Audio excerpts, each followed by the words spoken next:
if you ask Andrew Cuomo if these are orders, he will say yes.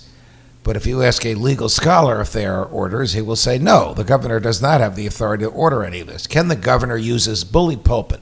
Nobody uses a bully pulpit better than Andrew Cuomo. He uses it brilliantly to cajole, to entice, to intimidate. That's what leaders should do. But when he says this is an order and if you don't obey it, there'll be criminal sanctions, he's got to go back to Constitutional Law 101.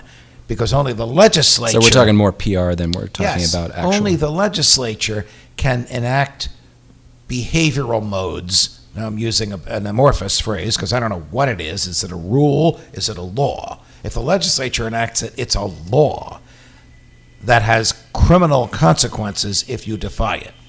When the governor issues a decree, there can be no criminal consequences for defying it. You may be shamed. You may be embarrassed. What about sanctions? Can you be fined?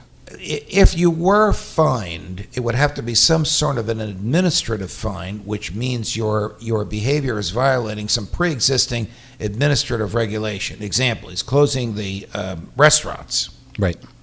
If a restaurateur opens up and because there's no health inspection, that would be the way to fine the person, not because the governor decreed you shall be closed, but because you're violating a pre-existing health regulation. That's a bit of a catch-22, but it would be a way to impose some sort of an administrative sanction. But restraint of freedom, meaning criminal prosecution, forget about it.